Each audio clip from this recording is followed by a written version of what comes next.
नमस्कार दोस्तों, Bajrang education YouTube channel में आपका स्वागत है।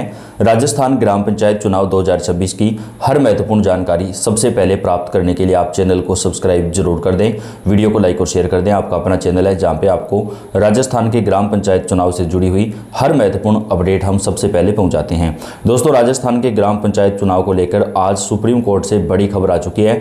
सुप्रीम कोर्ट ने फिर दोहराया अपना आदेश, राजस्थान पंचायत चुनाव की डेडलाइन जारी। जी हाँ दोस्तों, अब राजस्थान सरकार चुनाव में देरी नहीं कर सकती है। जैसा कि हमने आपको बताया था कि 15 अप्रैल से पहले राजस्थान के ग्राम पंचायत चुनाव करवाने होंगे। आज सुप्रीम कोर्ट ने एक बार फिर से पंचायत चुनाव को लेकर अपना आदेश दोहराया है और अब राजस्थान के अंदर ग्राम पंचायत चुनाव मार्च के महीने में ही होंगे।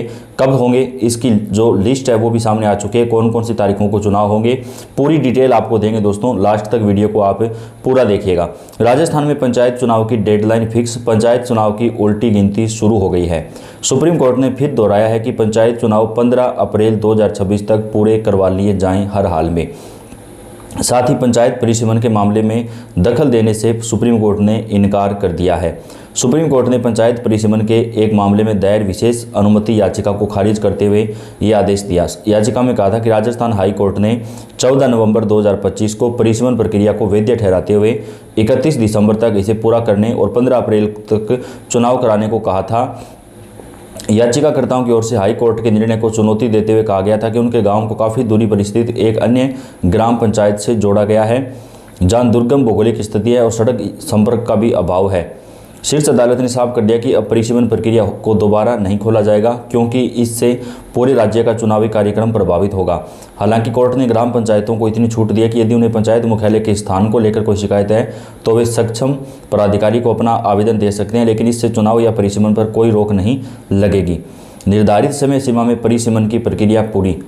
उधर अतिरिक्त महाधिवक्ता शिव मंगल शर्मा ने कोर्ट को बताया कि निर्धारित समय सीमा के भीतर परिसीमन प्रक्रिया पूरी कर ली गई है और मतदाता सूचियां तैयार करने के लिए निर्देश दिए जा चुके हैं। परिसीमन केवल दूरी के आधार पर नहीं किया जाता, इसमें जनसंख्या सहित अन्य पहलुओं पर भी विचार किया जाता है। इसके बाद कैबिनेट से मंजूरी होती है। ड्राफ्ट मतदाता सूचियां 29 जनवरी को जारी होंगी। तो अब दोस्तों, सुप्रीम कोर्ट ने एक बार फिर से अपना आदेश दोहराया है और राजस्थान सरकार को यह आदेश दिया है कि 15 अप्रैल से पहले चुनाव हो जाने चाहिए। जैसा कि हमने आपको पिछले वीडियो में भी बताया था कि सरकार मार्च के महीने में चुनाव कराना चाहती है। तो दोस्तों, अगर आप सरपंच प्रत्याशी या कोई भी पद के लिए चुनाव लड़ना चाहते हैं तो अभी से अपनी तैयारियों में लग जाएं, क्योंकि चुनाव जो है वो 27 मार्च तक संपन्न करवा लिए जाएंगे, ऐसी सूत्रों के हवाले से खबर आ रही है। और 1 या 2 जनवरी को चुनाव की अधिसूचना भी जारी कर दी जाएगी। तो आप जल्दी से जल्दी चुनाव की तैयारियां कर सकते हैं। वहीं आरक्षण की बात जहां तक है दोस्तों, आरक्षण लागू करने को लेकर सरकार जल्द ही कोई बड़ा फैसला लेने वाली है। प्रदेश में पंचायत चुनाव के लिए मतदाता सूचियां तैयार करने की प्रक्रिया शुरू हो गई है। ड्राफ्ट मतदाता सूचियां 29 जनवरी को जारी होंगी और उन पर आपत्तियों के बाद 25 फरवरी को इन्हें अंतिम रूप दिया जाएगा।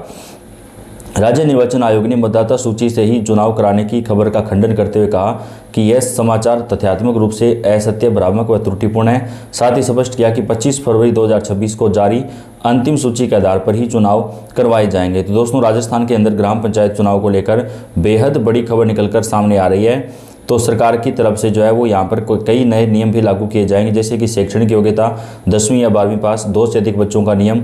तो कई नियम अभी भी सरकार को चेंज करने हैं, जिसमें थोड़ा वक्त लगेगा, लेकिन 27 मार्च तक जो है राजस्थान के ग्राम पंचायत चुनाव संपन्न कराने पर सरकार काम कर रही है। तो अब ज़्यादा जो समय है वो सरपंच चुनाव के अंदर नहीं लगने वाला है। आप उसके मुताबिक अपनी जो तैयारियाँ हैं वो यहाँ पर कर सकते हैं।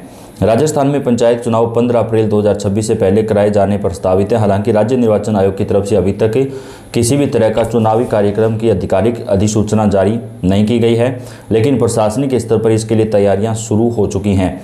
अधिसूचना जारी होते ही नामांकन, जांच, मतदान और मतगणना की तिथियां जो है वो साफ हो जाएंगी। इस बीच पंचायत चुनाव को लेकर राजस्थान के ग्रामीण इलाकों में सरगर्मी तेज होने लगी है। खासकर लोग पंच और सरपंच पद के नियमों और योग्यताओं को लेकर हर जगह से जानकारी जुटा रहे हैं, ताकि बाद में नामांकन करते समय उन्हें किसी तरह की परेशानी का सामना ना करना पड़े।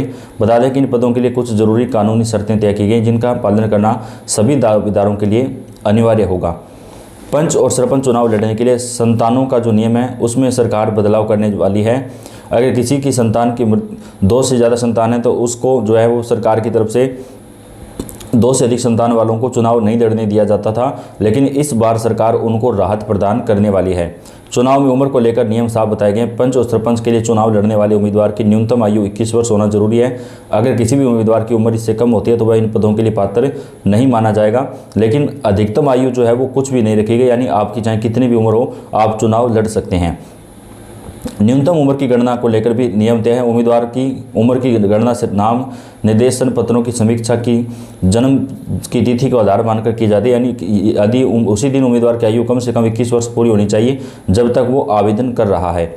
शैक्षणिक योग्यता की बात करें तो पंच पद के लिए किसी भी प्रकार की न्यूनतम शैक्षणिक योग्यता निर्धारित की जाएगी और सरपंच पद के लिए 10वीं पास जो है वो किया जा सकता है। वहीं सरपंच पद के लिए शैक्षणिक योग्यता अनिवार्य है। सामान्य अभ्यर्थी के लिए न्यूनतम 10वीं पास, महिला उम्मीदवार के लिए 8वीं पास, अनुसूचित जाति या जनजाति के पुरुष उम्मीदवार के लिए 8वीं पास और अनुसूचित जाति व जनजाति की महिला उम्मीदवार के लिए 5वीं पास होना किया जा सकता है। यानी दोस्तों अभी किया नहीं है, लेकिन ये जो योग्यता है वो होने की संभावना है कि सरपंच जो है वो सामान्य होगा तो उसे कम से कम 10वीं पास होना चाहिए। पहले बताया जा रहा था कि 12वीं पास भी लागू किया जा सकता है, लेकिन अब 10वीं पास की जो बात है वो सामने आ रही है। इन सभी नियमों के साथ उम्मीदवार का नाम मतदाता सूची में होना और किसी भी प्रकार की वैधानिक अयोग्यता नहीं होनी जरूरी है। पंचायत चुनाव से पहले नियमों को सही जानकारी होना उम्मीदवारों के लिए बेहद अहम माना जा रहा है। तो दोस्तों राजस्थान के अंदर अगर आप सरपंच का चुनाव लड़ना चाहते हैं तो आपके पास ये सारी योग्यताएं होना जरूरी है। राजस्थान पंचायत चुनाव की उल्टी गिनती शुरू, सुप्रीम कोर्ट ने फिक्स कर दी डेडलाइन, जाने कब बजने वाला है चुनाव का बिगुल। राजस्थान में पंचायत चुनाव का इंतजार कर रहे करोड़ों ग्रामीणों और उम्मीदवारों के लिए सबसे बड़ी खबर आई है। भारत के सर्वोच्च न्यायालय ने राज्य की पंचायत परिसीमन प्रक्रिया को अपनी अंतिम मंजूरी दे दी है। इस फैसले के साथ ही राज्य में पंचायत चुनाव कराने की राह से आखिरी कानूनी बाधा भी हट गई। मुख्य न्यायाधीश सीजेआई और जस्टिस जोयमाल्या बागची की बेंच ने रेवेन्यू गांव सियानिया और अन्य ग्रामीण द्वारा दायर विशेष अनुमति याचिका को खारिज कर दिया। याचिकाकर्ताओं ने राज्य सरकार द्वारा किए गए परिसीमन और पंचायत के पुनर्गठन को चुनौती दी गई थी। ग्रामीणों का तर्क था कि उनके गांव को दुर्गम भौगोलिक क्षेत्रों और काफ़ी दूरी पर स्थित दूसरी पंचायतों से जोड़ दिया गया है। यह सड़क संपर्क के अभाव और दूसरी संबंधी नियमों का उल्लंघन है। सरकार का पक्ष परिसीमन का आधार केवल दूरी नहीं होती है, परिसीमन का आधार जनसंख्या को भी देखकर किया जाता है। राज्य की ओर से अतिरिक्त महाधिवक्ता शिव मंगल शर्मा ने कोर्ट में सरकार का पक्ष मजबूती से रखा। उन्होंने स्पष्ट किया कि परिसीमन केवल दूरी के आधार पर नहीं बल्कि जनसंख्या, प्रशासनिक सुगमता और जिला कलेक्टर की विस्तृत रिपोर्ट के आधार पर किया गया है। पूरी प्रक्रिया 31 दिसंबर 2025 तक कानूनी रूप से पूरी हो चुकी है। राज्य निर्वाचन आयोग ने मतदाता सूचियां तैयार करने के निर्देश भी जारी कर दिए हैं। तो दोस्तों कोर्ट ने एक बार फिर से सरकार को डेडलाइन दी है कि 15 अप्रैल तक राजस्थान के ग्राम पंचायत चुनाव जो है वो करवाने होंगे। अब देखते हैं सरकार इस पर क्या फैसला लेती है कि राजस्थान के जो चुनाव हैं वो कब तक सरकार करवाने जा रही है। तो राजस्थान के ग्राम पंचायत चुनाव से जुड़ी हुई हर महत्वपूर्ण जानकारी और पल पल की अपडेट हम आप तक पहुंचाएंगे। आपका अपना चैनल है, आप सब्सक्राइब करके बेल आइकन को दबाएं, वीडियो को आप लाइक और शेयर कर दें। हर जानकारी आप तक पहुंचाते रहेंगे। आपका बेहद धन्यवाद।